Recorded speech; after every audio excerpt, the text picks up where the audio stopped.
started now. My name is Jennifer Thiele, and I will be reading a selection from the book Geography Club, one of the more challenged books.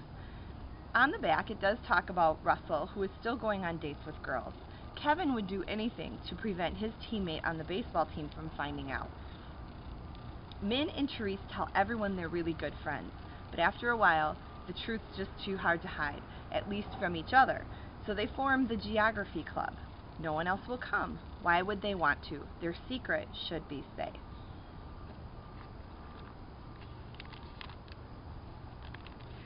I knew I should have been excited later that day when Min and I sat down for lunch.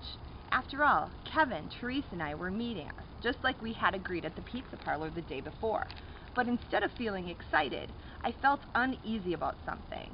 Something I couldn't put my finger on. It wasn't quite one of those feelings of impending doom you get every now and then, but it's close. Therese was the first to step up to our table. "Hey," she said. She had her lunch on a greasy brown paper bag, but she didn't sit down. "Hey," I said, trying to sound all excited despite how I felt. "Have a seat." She looked both ways like she was about to cross a busy street. Then she barreled straight ahead, pulled out a chair, and sat.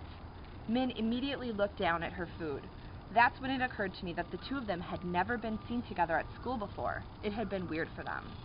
Ike came by next, sidling up to our table like a cat burglar trying to evade the police. "Great," he said. "You guys made it." But he didn't sound like he thought it was great. He sounded like he'd wished we'd forgotten.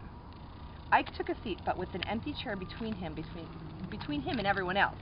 We all sat there staring at our food, and no one said anything, and I couldn't believe this was the same group of people from the day before. How could something that felt so comfortable like that feel so awkward now? Then I remembered my second meeting with Kevin in the stinky picnic gazebo. That had felt uncomfortable too, with neither of us able to think of anything to say. Then when I knew the conversation was like a child, you couldn't just abandon it, then pick it up again the day later and expect it to be exactly the way it was before. But that was only part of it. This wasn't the back booth in a dark, deserted pizza parlor. This was the high school cafeteria. And in high school, everyone eats lunch with the same people every day. The people like them. Birds of a feather and all that, the four of us were birds of a feather, but no one knew that, and they could never, ever know it. Therese glanced over at the table of girl jocks, all sweatshirts and ponytails.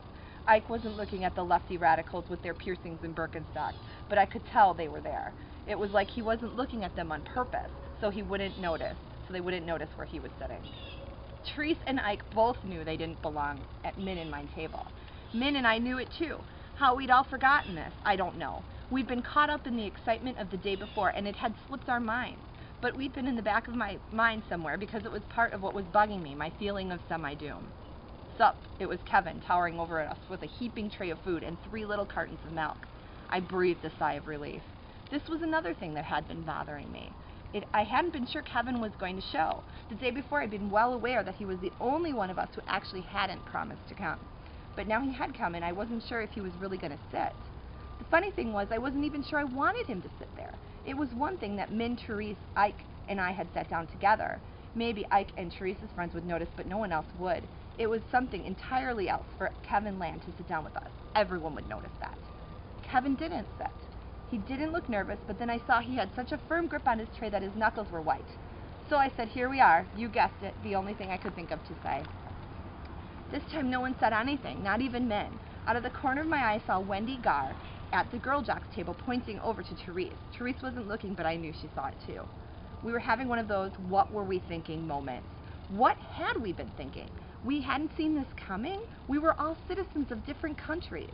Did we really think we could just pull up chairs and sit down together? There was no neutral territory on a high school campus.